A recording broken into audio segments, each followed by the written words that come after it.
Where are we? What are we? Who are we? These are three questions that we've probably all asked at some point in our lives. Maybe not in the plural sense, but certainly in the singular. Where am I? What am I? Who am I? Why am I here? What am I doing with my life? And who am I supposed to be? Now we're seconds into this Twilight Zone podcast, and already things are getting kind of heavy. But in this case, I think it's a case of how can it not be? You know, it's always a bit of a balancing act with this show. The Twilight Zone has many levels. On one end of the spectrum, there's the pure enjoyment of it as a piece of entertainment. The stories, the actors, the production. But on the other end, there's the philosophy and the more existential aspect of it. And hopefully somewhere in between, the poetry. So I do try to find that balance and not be too far one way or the other and take all of these different aspects into account. But when this episode begins, we're presented with such an abstract scene in front of us that then I have to ask myself one of those questions. Where am I and what am I doing? How do I approach this one? An army major awakes in this cylindrical room with high walls. Then he encounters a clown, a ballerina, a tramp, and a bagpiper. 5 people in all. But not just any people, people with very distinct and different roles and looks. People who you immediately identify with a certain thing the moment you see them. So surely if you encounter these people, then maybe that's a clue as to where you are. And each of us woke up one moment and here we were in the darkness. It's almost too obvious for me to point out that this is how we all flicker into existence. But what an abstract, bizarre and completely surreal opening scene this is. And now that we've found ourselves here, how are we gonna get out when we join these 5 characters in search of an exit? This is a wonderful opening narration by Rod Serling. We have that ominous music creeping along in the background, and then the camera pans up and here he is at the rim of the room. And he gives us no comfort at this point, no indication that these people are going to be okay or why they're there. Only an indication that there will be an explanation, but no end to the nightmare. It has that poetic element that I love in a Rod Serling opening narration, and I find it to be just brilliant. Our director, Lamont Johnson, returns after his triumph in The Shelter earlier in the season, and this is his second of 8 Twilight Zones. Next up is Nothing in the Dark, so what an amazing trio to begin his run on the show. Seeing as we met him not so long ago, I won't go through his full bio, but there is one thing that I will mention that I don't think I did last time round, and that is, in its own way, rather wonderful. Lamont Johnson's final directing job was an episode of a show called Felicity. Now, I'm not particularly familiar with this show, and I'm not sure it ever aired in the UK, but the synopsis on IMDb goes like this. It all starts the moment shy, beautiful Felicity Porter asks Ben Covington to sign her high school yearbook. It's graduation day, he's gorgeous, and she's had a 4-year crush on him. Even though the two have never spoken, what he writes is so insightful, so perfect. It persuades Felicity to change the course of her future, a future defined by medical school and the dreams of her parents. She follows Ben to the University of New York and is quickly swept into a romantic triangle that brings both discovery and heartache. Felicity moved to New York to find romance, but ends up finding herself. Now, I'm not sure that it's a show that would ever have caught my attention except for a couple of things.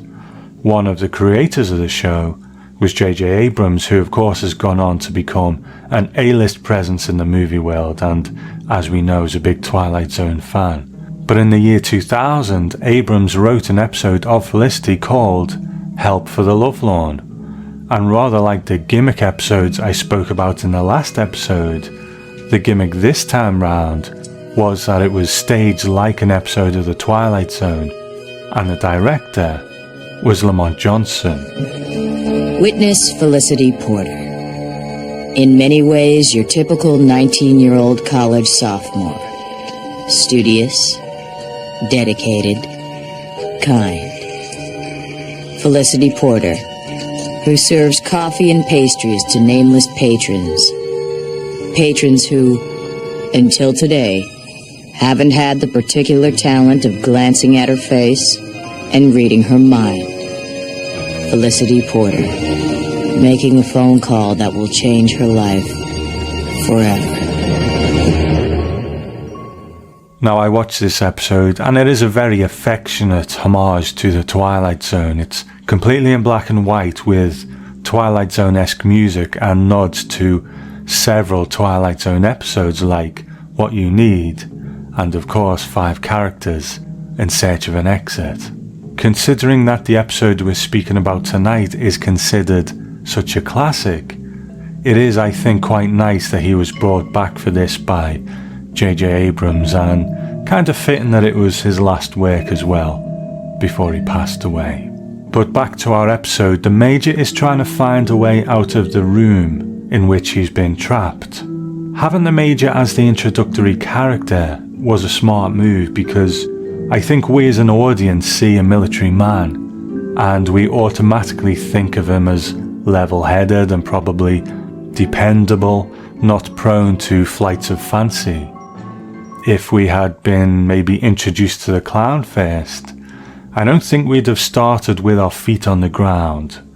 We see the Major and we think he's been maybe kidnapped by a foreign government or maybe even aliens, so we're effectively as surprised as him at the bizarreness of the overall situation. The Major was played by William Wyndham, and after serving in World War II, he began his screen acting career in 1949, and when he started, he never stopped.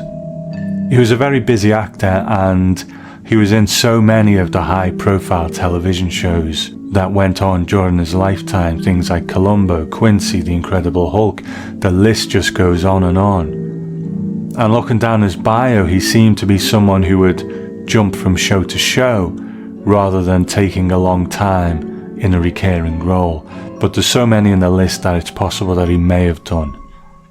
There are a couple of prominent Rod Serling links.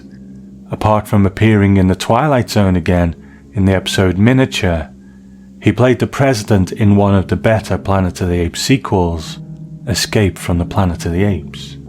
He also played a couple of roles in Night Gallery 2. He played Professor Putnam in the story Little Girl Lost, which is not the same story as the Twilight Zone version that we'll be coming to soon. But he also plays the lead in the episode They're Tearing Down Tim Riley's Bar.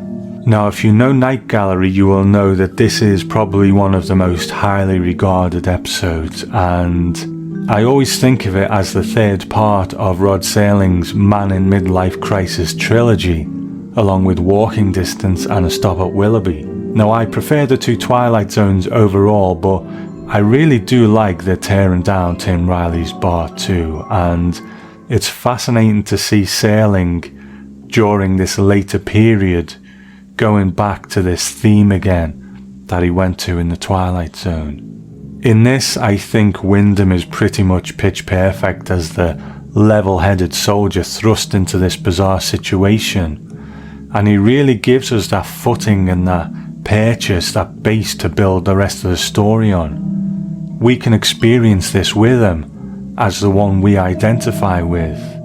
And in the Twilight Zone companion, he said, "I just poured on the coal.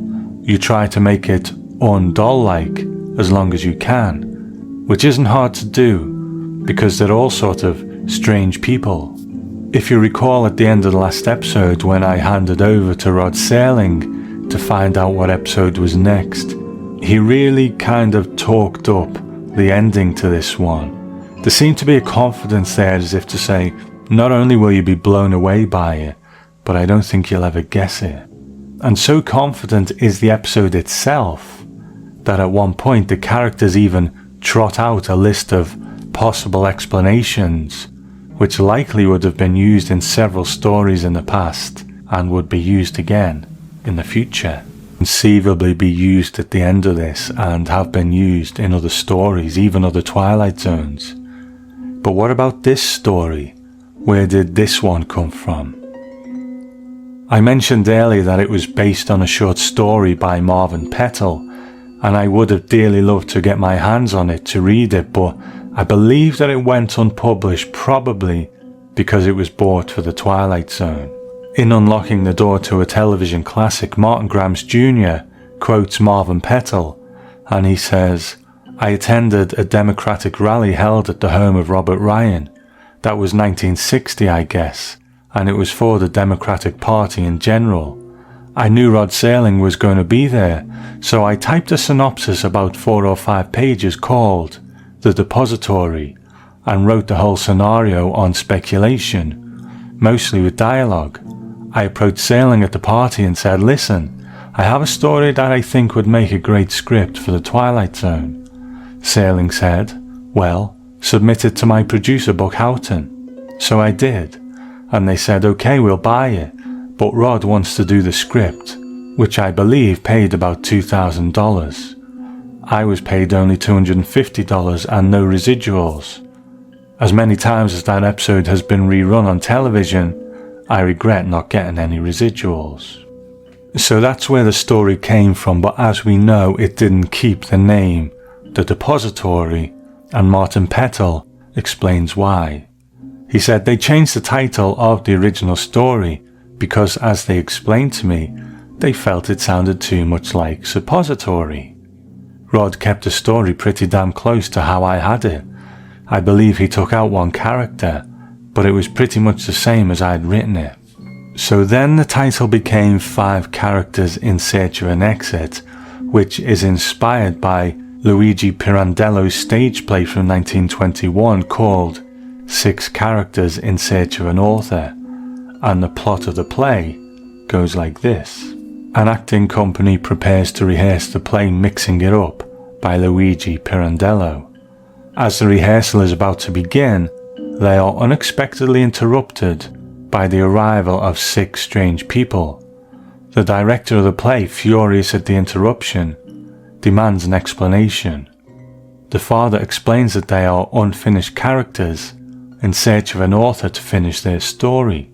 The director initially believes them to be mad, but as they begin to argue amongst themselves and reveal details of their story, he begins to listen. The father and the mother had one child together, the son, but they have separated, and mother has 3 children by another man, the stepdaughter, the boy, and the child, who is a girl.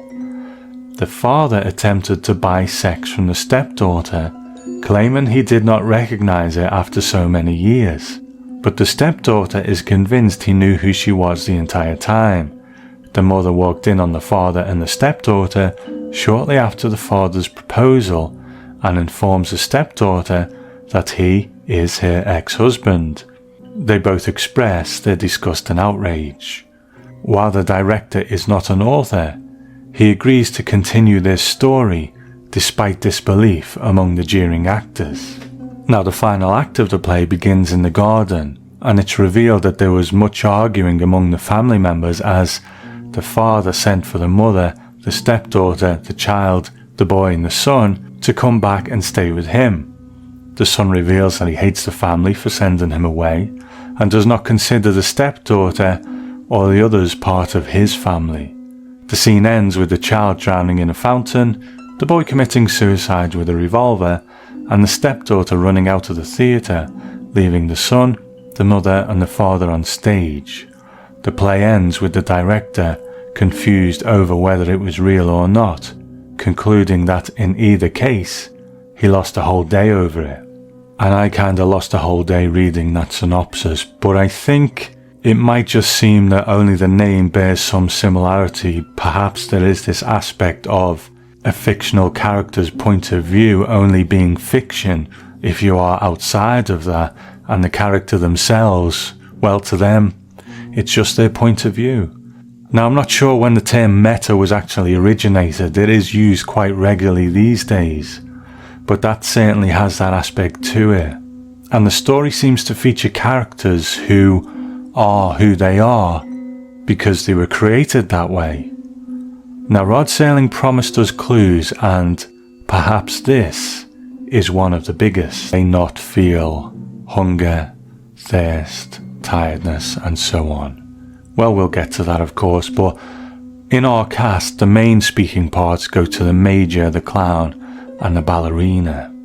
And the ballerina was played by Susan Garrison, who was born in 1938, and her acting career was actually quite short. In 1957, she had a prominent part in the film The Sweet Smell of Success with Tony Curtis and Burt Lancaster, in which she plays Burt Lancaster's sister. After that, there's only 8 more credits on her biography. And this episode is the second to last thing that is on there, with the last being from 1963 in the TV series Breaking Point. Now, in that movie, The Sweet Smell of Success, she played the sister to Burt Lancaster's gossip columnist, but in real life, her daughter appeared in one of the TV shows of emerging reality television. The show actually raised the profile of reality television even further. Her daughter is called Dava Conga, who won the television show Who Wants to Marry a Millionaire, and then went on to marry that millionaire, who was called Rick Rosenthal, for a while at least. I really enjoy Susan's part in 5 Characters in Search of an Exit. I think of all the actors in it and all the characters, she is probably the biggest clue as to what they actually are. Early on when we see her, when she's moving not quite just as a ballerina, but like a doll ballerina with the stiffness of her limbs. And when she speaks, she has that slightly vacant air about her. And when she smiles, it's like she smiles because she has a face that is made to smile, and not necessarily because she knows why she smiles. And as our story continues, the Major also continues to try and find a way out. But then the ballerina has an idea. Now, the clown said something there, and it's referred to earlier on by the Major as well, when he says that they must have been severed from their lives in some way. These characters are all something. They act in a certain way because they are that thing, but they have no past. They are what they are because they are. And that's something that I just find really quite fascinating. How much do we take on? How much do we make ourselves act in a certain way because of what we do? So it's really quite an interesting thing, and I'll come back to that a bit later on. Despite his very upper-class British accent, Murray Matheson, who played the clown, was actually born in Australia. And after working some regular jobs like being a bank clerk, his desire to act eventually brought him to Melbourne, where he trained in the theatre. He then moved to England, where he trod the boards on the London stage, until his acting career took a back seat when he served as an intelligence officer in the RAF attached to the British Embassy in Moscow. Following the war, he then moved to Canada, and his screen career began to take off. He popped up in several of the popular shows of the time, like Alfred Hitchcock Presents, and later in life continued to be a presence on television with parts in Battlestar Galactica and Kolchak the Night Stalker, so he's got quite a few genre credits to his name. And although this was his only appearance in this Twilight Zone, he went on to have a part in the Night Gallery story The Doll of Death, and also had a part in the Kick the Can segment of Twilight Zone the movie. What I really love about him in this episode is that dual aspect of his personality. One minute he's playing the fool clowning around, and the next he's saying the most insightful and philosophical things of all of them. And it's almost as if that if any of them have an idea of what's going on here, especially this aspect of them being what they are because it's what they are. I mean, earlier on he sings a song, we're here because, and it goes on and on into infinity. I think that he's the only one who, I don't think he knows what's going on, but maybe has this inkling. But maybe that is the domain of the clown. They know more than most of us why we're here, and that's why they laugh so much. In the Twilight Zone Companion, he said, I was upside down for most of the time, but I started as a dancer on the stage, so that part of it was easy for me. So I really enjoy his part in this, especially his interaction with the straight ahead. If it were up to me, I'd have put the bagpiper on the bottom, but seeing how we are now close to the end, let's have a look at our last two characters.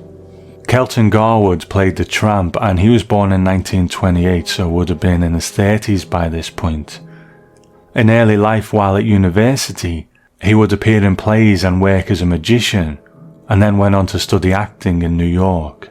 By all accounts, this seems to be the role he is most remembered for, but he did work fairly steadily in the 60s, most notably with a recurring role in Gunsmoke as Percy Crump, but then seemed to stop acting on screen in the early 70s until a single role in 1988 in Return to Snowy River.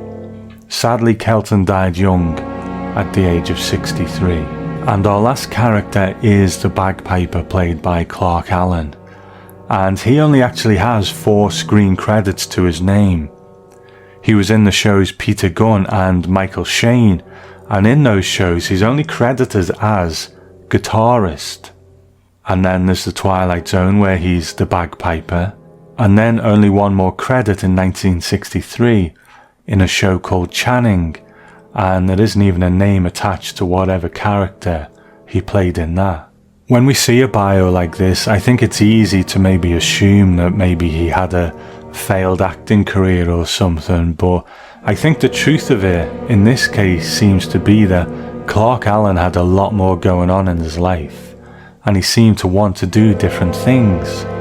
Apparently he was a musician, a singer, a nautical historian, a model maker, a linguist. He owned a nightclub where he was shot in a robbery attempt once, and he was a painter and a sculptor, and apparently Vincent Price was a collector of his work.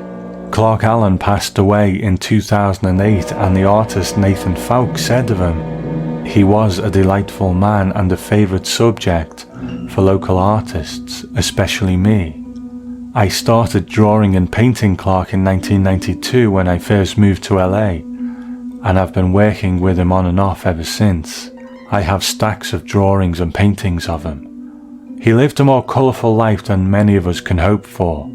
I thought his stories were tall tales until I visited his home and we looked through his old photo albums, and it was my pleasure to get to know him. He will be worried about how they were going to produce it.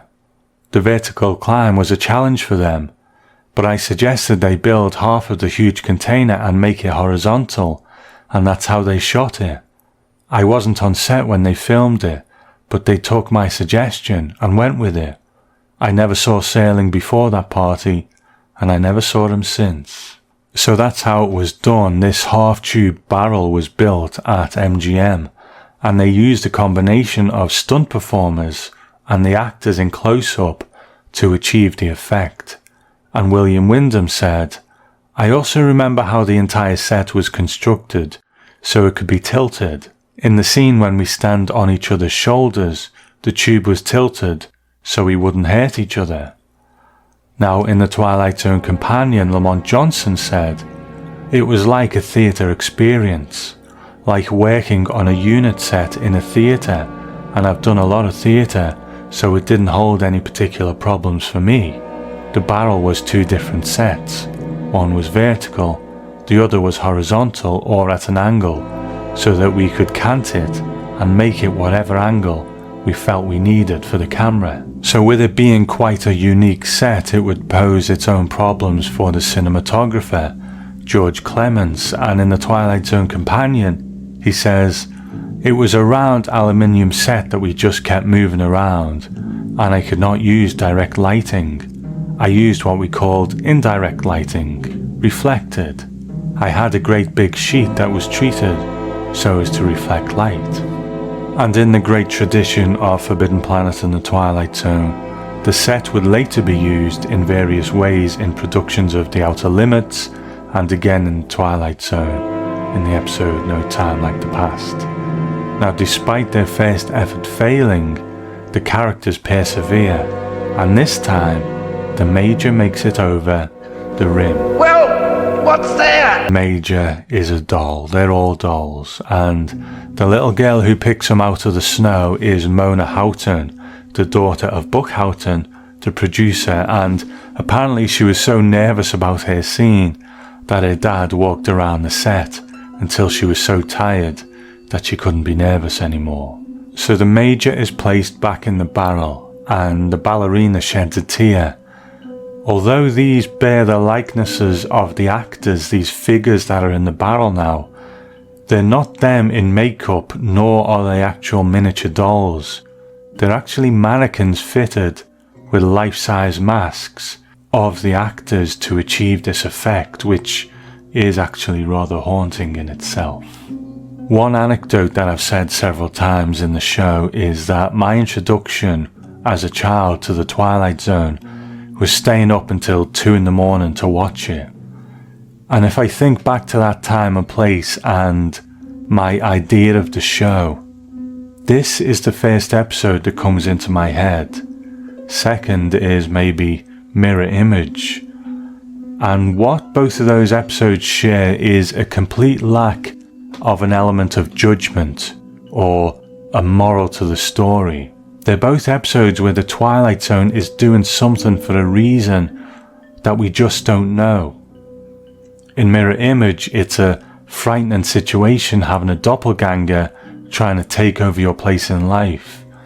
But with 5 characters in search of an exit, it's kind of frightening in a similar way, not knowing where you are, who you are, will you ever escape that place, but also not knowing how you got there, and only knowing you are who you are, because you just are. So in its own way, it's even more bleak and frightening. At least Mirror Image had recognisable locations, and the main character knew where she was. But 5 characters in search of an exit is just a complete removal of everything from a person, except for their designation, their profession, or their most identifiable role. They are those things, and that's all they know. The ending offers an explanation, but at the same time it doesn't. You know, we get it. These are dolls in the charity barrel, but why has this happened? If we create something and give it some semblance of identity, a ballerina, a soldier and so on, does it on some level take that on? I don't really think the episode is suggesting that. But what is it suggesting? Now, Mark Zickery in the Twilight Zone companion comments on the production, but he doesn't offer any kind of theory as to what this episode is about. Even Douglas Brody and Rod Serling in the Twilight Zone, the 50th anniversary tribute, doesn't have an entry on it. And that book is very much about subtext and meaning. When I spoke to Alan Schumer last year, he offered an explanation along the lines of, you know, we are all these people looking for a way out, these characters. With 5 characters in search of an exit, I think if we are to look for any meaning in it, then we really do need to look at it from a more philosophical perspective, because there is no science fiction explanation. It's not about animated dolls, whatever that means. You know, they're not animated because they're little creatures or by aliens or anything like that. That's not really the explanation. It's not what this is about. This is a story that is purely existential. So I'll touch on this a little bit further by looking at the book Philosophy in the Twilight Zone, which is edited by Noel Carroll and Lester H. Hunt, and in it there's an essay called Existentialism and Searching for an Exit by Susan L. Fegan, and I'll just read a few snippets because it's quite long and it is very interesting when you watch the episode and then read this essay. But it's clearly from someone who is more comfortable in this arena than me. So I'll just touch on a couple of themes that the essay identifies. The idea that what is fictional from one point of view is real from another. And second, the challenge to personhood and a sense of self that can arise when characters are identified in terms of roles rather than individuals with proper names. And then later on she writes, "We are confined to circumstances we have not chosen and do not understand. That we are compelled to search for knowledge, both of ourselves and of the world, that necessarily eludes us. And that the need to act in the absence of sufficiently good reasons to believe our actions will be successful makes life absurd." So in effect, it seems to be that our life is absurd unless we're looking for reason and explanation as to why we're here. See, it all does get quite heavy, but you know, whether I think of it that way or not, I really do adore this episode. It's top drawer Twilight Zone for me. From the interplay between the characters, especially the Major and the Clown, to the sheer sense of disorientation and the sense that they are in a place that is beyond what we understand. And when we do understand it, it makes sense, but at the same time it doesn't, and it doesn't really offer any comfort. I think that the existential aspect of it is all very interesting, but if you ask me, I don't really want to have this episode all figured out. In this case, I want to remain the kid who watched this at 2 o'clock in the morning and just had his mind blown. I see what's happening. I understand the flow and the purpose of the story, but the why and how is beyond my comprehension. And while I like the stories with morals and lessons and judgment, sometimes, maybe not all the time, but definitely sometimes, I think these episodes that really just don't have any answers at all, and is the Twilight Zone acting in a way that we don't understand, they're the most Twilight Zone episodes of them all. Just briefly before I get to the listener emails, it's, sometimes as a podcaster, and other podcasters might have experienced this, you get emails from companies offering to write transcripts of your episodes so that they can be used by people who have hearing impairments. That's great. The problem is they charge I'm sure it's a reasonable amount for the work that's put in, but it's more than I can afford to get these episodes typed up. And I had one of those emails recently and I kind of thought to myself, you know what? I can't do it myself. I can't type an episode out myself because my typing speed is just so slow that it would take me forever. But the thing is, I do make very extensive notes on these episodes, and sometimes I just read them and sometimes I riff on them, and it wouldn't take much to kind of just tweak those notes and add a little more into them to make a document that someone could actually read.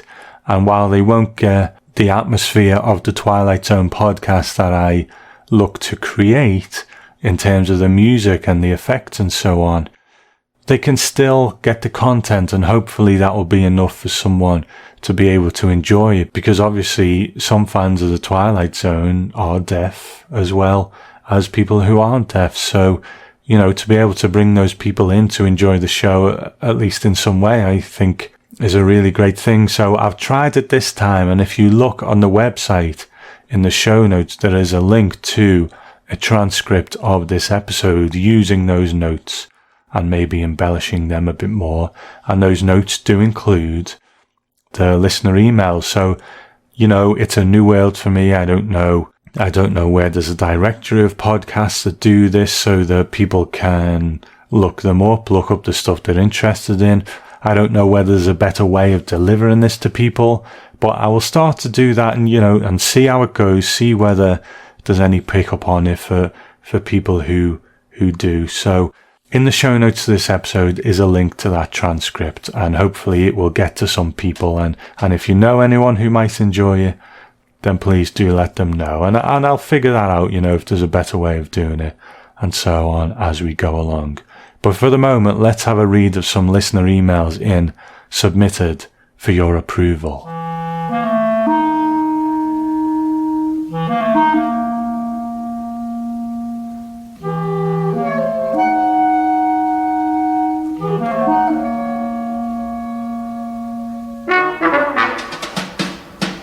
I've had an email from good friend of the show, Roger, and he really is a good friend of the show, one of those, real staunch supporters in so many ways. And he writes to me about the episode Once Upon a Time. And he said, "Hi Tom, this teasy episode has never been one I've appreciated very much. So when I heard your creative intro to the podcast episode, I was pretty amused and looking forward to your take on the production. As it turns out, your overall perspective is pretty much the same as mine, although I really appreciated the biographical and historical backstory that you provided on Keaton and the episode's creation. I have a better feeling for this production than before, although it is still one that I will not seek out for viewing. In your introduction to the podcast, you mentioned the one-off episodes that TV series would often do in the 90s and 2000s. It immediately brought to mind one that involves the Twilight Zone itself. In fact, knowing that your next podcast will feature the very Twilight Zone episode that ties in here, I'm wondering if perhaps you left it out of the examples you gave on purpose so that you could tell the story next week. If you don't know, what I'm referring to is the episode of Felicity that was done in 2000, written by J.J. Abrams. Abrams, a major fan of Rod Serling in the Twilight Zone, wanted to create a tribute episode of Felicity. He selected 5 characters in search of an exit as a template for his story. He even went so far as to bring back Lamont Johnson to direct. You may recall that Johnson had directed the 5 characters episode of the Twilight Zone, and as a great touch, the episode was produced in beautiful black and white. I thought it was cool that just like Serling and Houghton did for Once Upon a Time, Abrams brought back a vintage director for this episode, which is entitled Help for the Lovelorn. Anyway, thanks for the work you put into your podcast, Tom. Your research adds depth, and your production work and creativity adds a degree of fun to your program that keeps it at the top of the TZ podcast heap. Keep up the superior work. Best, Roger Scarlett." Well, thank you, Roger. It's I didn't actually know about Felicity until I started to research this one, and your email came around that time, so I was aware of it at that point. But thanks for letting me know about it. Absolutely. I guess the way I approach the Twilight Zone, if Mark Zickery was to do a podcast, he would come to it as an expert, where for me it's more of a journey through the Twilight Zone. So in a way, I don't know what's coming up next, so I wasn't aware of that one. But thanks for writing in and letting me know, and thank you as ever for your support, Roger. I always appreciate it. Now, I've had an email from another good friend of the show, Steve. I think this is the first time he's written in, but as you know, in the UK recently we've had the Twilight Zone stage play. It's ended now, but Steve is not only a great supporter of the Twilight Zone podcast, but he's a UK fan and is a really enthusiastic fan of the Twilight Zone as well, which I always enjoy. He's a great supporter, and he went to see the stage play too, so let's see what he thinks of it. He says, "Hi Tom, I hope you're well. I'd just like to send you a little personal view on the stage play at the Almeida Theatre, which I saw along with my brother-in-law last Saturday night. It was great to arrive at the theatre and experience the buzz and anticipation that was very evident in the foyer and bar. I picked up a programme and a couple of freebie postcards showing the Twilight Zone logo and 50s TV, which was also present on a larger poster. So already we were feeling like we were on the brink of entering the TZ for real at last." We were actually sat on the front row right in the middle, so when the white screen went up and we saw the set and actors, we really did feel like we were in it. In fact, someone joked that we were so close that we probably had a mention in the programme. I felt that the stage play really took the audience on a trip to remember. It was quite different from any other play I'd experienced, which says a lot as I work in a theatre. The stage area was fundamentally a large black box. It was like taking the front off an old TV to see that the actors were in fact three-dimensional and real. The featured stories were presented in a unique way as well, I thought, each one bringing the viewer to a point of anticipation, then moving on to another story, before finally coming back to complete the story with the twist and punchline. Most of the selected stories were not what I'd expected either, mostly being the ones that are a little bit more obscure, which was probably on reflection the only downside for me. I would have liked to see Walking Distance and Time Enough at Last, but the ones chosen were done really well. I think the Twilight Zone stage play does a lot in respect of what the TV show did, and that is to surprise the viewer, challenge them, take them out of the norm and present the message in an exciting and thought-provoking way. All the actors in their black and white shades of 50s dress were excellent, playing multiple parts and being believable in them all. All in all, a very enjoyable different theatre experience. The audience clearly got into the spirit and were moved in all the right places, as far as I could make out. My hope is that the show tours, because with the right publicity, it could bring the show to a new audience. Just to finish, I'd like to say that I love the way Rod Serling himself appears in the guise of some of the actors when they find themselves smoking a cigarette at unexpected moments. Only people who have seen the show will know what I mean, but I thought it was clever, witty and fun. Well, that's it, Tom. Looking forward to the new podcasts. I've introduced a few friends to it, and they agree like me that it's really one of the best shows we've had. Regards, from Sheffield, Steve. Well, thank you, Steve. I'm really glad you enjoyed the stage play that much.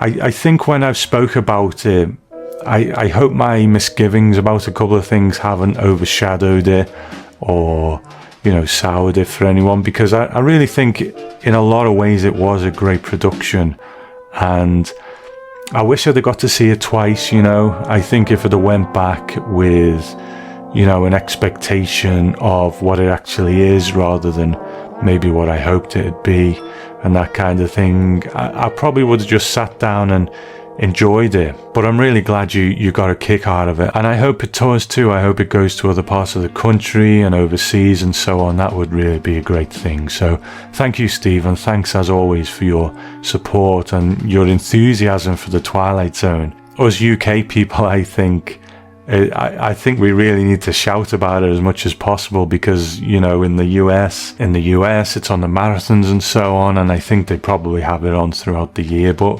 here, unless you buy the Blu-rays or the DVDs, then it's not on at all. So yes, we need to shout about it a bit louder, and Steve definitely does that. Thank you.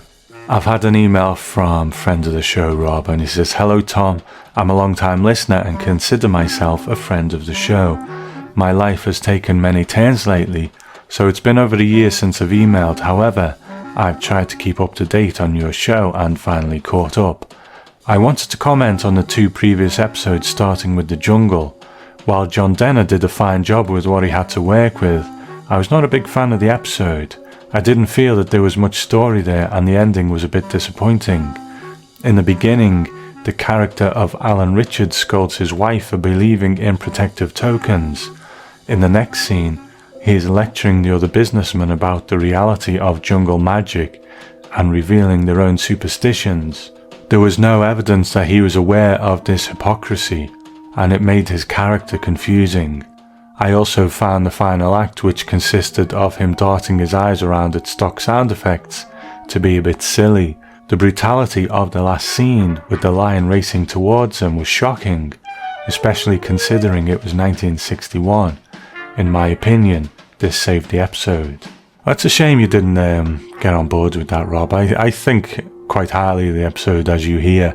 I take on board what you say about the characters' thoughts about superstition and so on being quite mixed. You know, Fred from the Twilight Zone said something similar to me on Twitter recently. The way I see it, I think he was quite conflicted on it himself, because he himself, just as a person, wouldn't believe these things. He is of a certain world. He's a businessman, you know, very kind of stiff upper lip kind of guy. So he and himself wouldn't believe it, but then he's been to Africa and seen things that have maybe made him question his beliefs, but also part and parcel of that, he doesn't actually want to believe these things because it's so against who he is. But I agree that maybe the episode could have made that a bit more clear. And at the beginning, Rod Serling says something along the lines of he hates something that he cannot believe. And I think that's kind of part of it for me. But I do see what you're saying. I think maybe the episode could have been a bit more explicit in that. And Rob goes on to say, moving on to Once Upon a Time, I think your review is spot on. The silent scenes with Buster Keaton were excellent, and I was surprised when you revealed they had not planned it that way from the beginning. The scenes in 1960 were much flatter, and most of the scenes with Rollo didn't work at all. I've been a fan of Buster Keaton for a long time and was gratified to hear about your exploration of this founding father of cinema. More people should be aware of his genius. Oh, and your introduction to the episode, where you pretended to put on a helmet to move forward in time, was a perfect touch. I don't know what you're talking about, Rob. That was actually a clip from a genuine radio show from back in the olden days. And he says, it's been so long since I've written, and I wanted to again thank you for all the time you put in on the show. I take such enjoyment in listening to the podcast that it saddens me to be caught up and to have to wait to hear the next one. Listening to these shows is like reading a letter from a distant and dear friend. All the best, Rob. Well, that's very kind, Rob. Thank you. I appreciate that very much. And thank you for throwing your opinions in on those episodes as well. It's always good to hear them. And thank you for your support too. I really do appreciate it. Okay, new friend Steve has written in and he says, I'm a relatively new listener to the podcast. Started listening about 3 months ago, and I have integrated your show into my weekly schedule. Thank you for making my Los Angeles work commutes much more tolerable. It has become my traffic therapy over the last few months. As probably one of your youngest viewers, at age 18, I commend your ability to time and time again appeal to an audience from all ages and locations. Well, thank you, Steve. He says, my mother introduced me to the show when I was a young kid with the After Hours, and for many years that episode would haunt me as I found the premise and the mannequins themselves to be quite creepy. Since then, the Twilight Zone has become a comfort to me through many life changes. And after watching all episodes multiple times, I have determined my top 2 episodes are A Stop at Willoughby and When the Sky Was Opened. Willoughby time and time again caters to the daydream-like experiences where we picture ourselves in a world that brings us eternal peace, and to quote the episode, a place where a man can live his life full measure. And When the Sky Was Open leaves me with this very eerie feeling after each time I finish it. After listening to your episode from way back when, you articulated perfectly that the mystery is that we don't know what prompted the 3 astronauts to disappear, and with the lack of special effects, it creates an even more thought-provoking conclusion. I live in Pacific Palisades, a small coastal town in Los Angeles that Rod Serling and his family resided in for many years. It's a small town, so I attended the same school as Rod's 2 daughters, much later obviously, and my grandmother was actually a friend of Rod's wife, Carol Serling. Wow. A couple of years ago in our town newspaper, she sat down for an interview which I feel like you would find quite fascinating. So I will leave it below for you to read, and he does, so thanks very much for that, Spencer. She details their earlier life and Rod Serling's writing experiences throughout the seasons. Keep up the great work, Tom. I look forward to the next podcast. Thanks, Spencer. Well, thank you, Spencer, and I'm glad the podcasts make your commute that little bit more bearable. You know, how great to hear from a younger fan of the Twilight Zone. I always enjoy that partially because of the situation here in England where, no one is really discovering it by accident on television, which I think is rather sad. So I'm glad it's still going strong with people of your age in America, Spencer. So thanks for writing in. And speaking of UK listeners, I have a message from Richard, and he says, "Hi Tom, I'm a UK listener and I want to say how much I enjoy listening to your podcast. Your shows are thoroughly entertaining and informative and really manage to capture the mood and feel of those classic Twilight Zone episodes. I first started watching the Twilight Zone sometime in the late 80s or early 90s when it was shown on Friday nights on Channel 4. I was about 15 at the time and I was hooked from the very first episode I saw. I used to look forward to it every Friday and even remember convincing my mum to drive home a day early from a family holiday in Kerry Island to Belfast where I lived, so I could make it home in time to watch the Twilight Zone on a Friday night. The fact that it had lasted solidly for a week in Kerry probably helped my cause. Then, one week Channel 4 stopped showing the Twilight Zone. I ended up writing to them asking if they were going to show it again, and I did get a letter back saying they didn't have any plans to show it in the short term, but maybe they would show it again at some stage. As far as I'm aware, that was the last time the Twilight Zone was shown on terrestrial television in the UK. It's nearly 30 years later and my friends still make fun of me for writing to a TV station. I've lost count of the number of times they have started a conversation with the words, "Dear Channel 4," before giving a sly look in my direction. Thanks again for the podcast. The care and passion you put into each episode is really appreciated. Keep up the good work, Richard. What struck me about this, Richard, is that was probably when, I always say I stayed up watching it as a child, but I can't remember the exact dates, but that was probably it. That's probably when I was staying up to watch it at the same time. So here in the UK, we do have that kind of shared experience. Some of us who are old enough to have been staying up to watch it at that point. And it's stuck with us, hasn't it? It's stuck with us all these years, and here we are. Some of us even go so far as to make podcasts about it.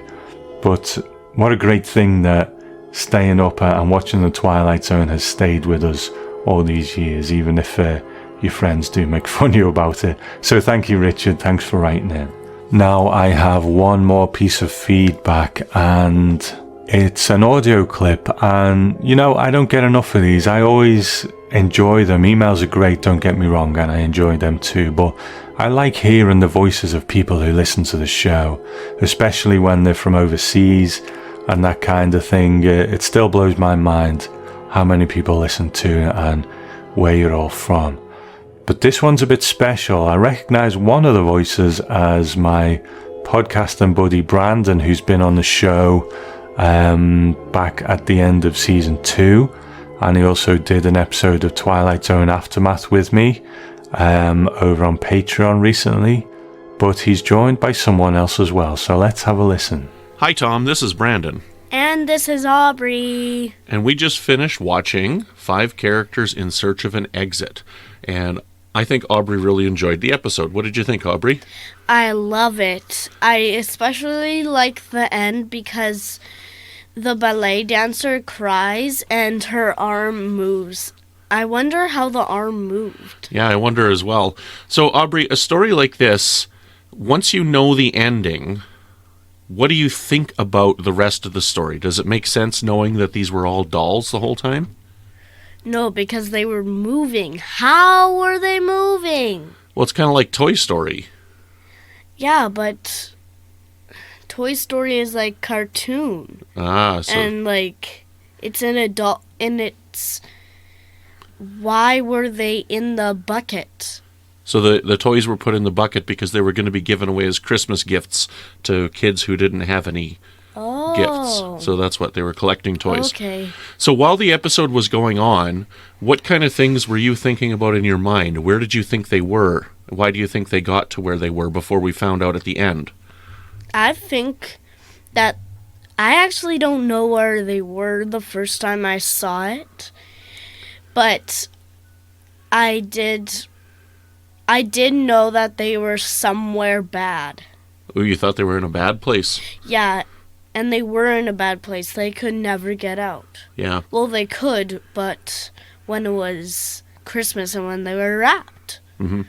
So one of the interesting things about this story when I watch it and when I think about it is there are many types of television shows that have a story like this where somebody is brought into a situation and nobody knows why they're there or what they're doing.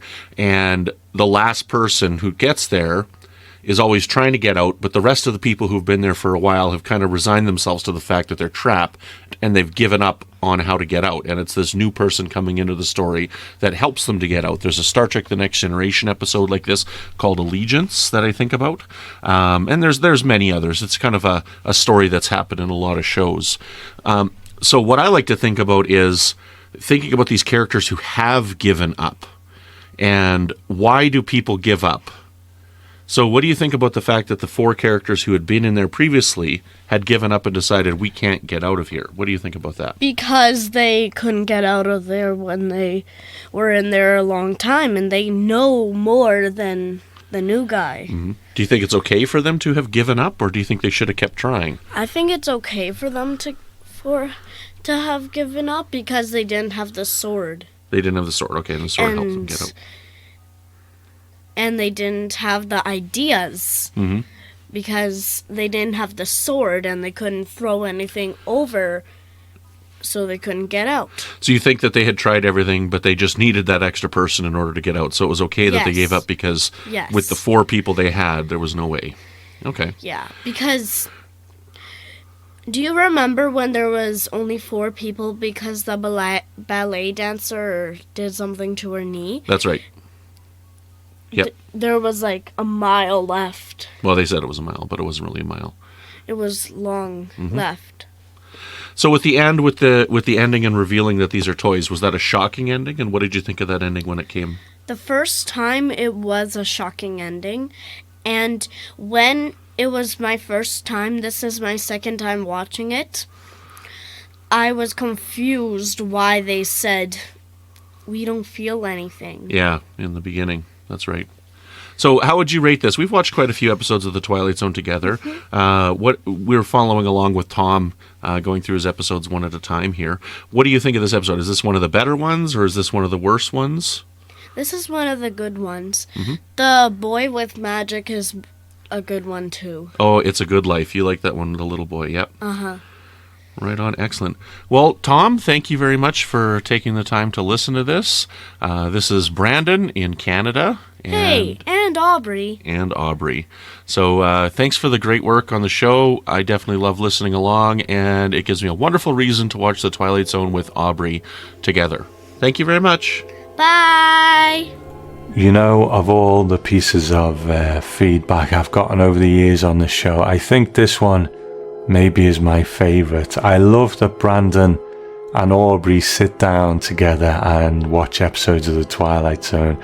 And I have to speak to Aubrey for a moment here. Now, Aubrey, I have to thank you so much for sending such a intelligent and insightful and well put piece of feedback to my podcast. And I'm really glad that you sit down and watch The Twilight Zone with your dad. I think that's just a wonderful thing. I have to say, Aubrey, this is just between me and you. Don't tell your dad I said this. Listen, your dad's a really good podcaster, but I think you might actually be better, okay? So don't tell him I said that. That's just between me and you. But thank you so much, Aubrey, and thank you, Brandon, for putting that together. And, you know, you're a very intelligent young lady, it seems, and I want to say that you're always welcome if you watch an episode of The Twilight Zone and you feel like you want to say something about it. You're always welcome to send things in to the Twilight Zone podcast. So thank you, Aubrey. So that is the end of the show. Lots of feedback, which is great. And if you want to email me, then you can do that at Tom@the Twilight Zone podcast. An email or an MP3 clip like Brandon and Aubrey. I want to say thank you to DJ Shay, which is Brandon, who we've just heard, who left a review on Canadian iTunes for the podcast, so thank you. I also want to thank new Patreon supporters. Now, I should have done this from the beginning really, but there's so many on there now that I can't just reel off a list of 80 or so names. But thank you to anyone who jumped on board from the beginning or in the meantime. You know, I really appreciate it, but I will thank the people who jumped on board in January of 2018, and hopefully going forward I will do this every time we get new patrons. So I want to thank Christina Snyder, Raphael, Michael Binney, Julian Buchholz, Rob Galise, Steve Badger, Paul Joghurst, and Alexandria Brooks. So thanks to all of you for helping the Twilight Zone podcast stay on air. And if you want to support the Twilight Zone podcast, then you can go to patreon.com/Twilight Zone podcast and get bonus episodes and Twilight Zone Aftermath at the $2 donation level, which is a show I do looking at the 80s and 2000s Twilight Zones. And just as a little bonus for everyone, the 80s show was sometimes based on short stories too, and I put one of those short stories on Patreon recently, but I'm going to put it in this podcast feed too after this episode for anyone who wants to check it out. So that's enough from me. Let's go over to Rod Serling to find out what's next. This is James Arness. You know, it's only a short hop from the Twilight Zone to Dodge City and Gunsmoke. Saturday nights over most of these stations.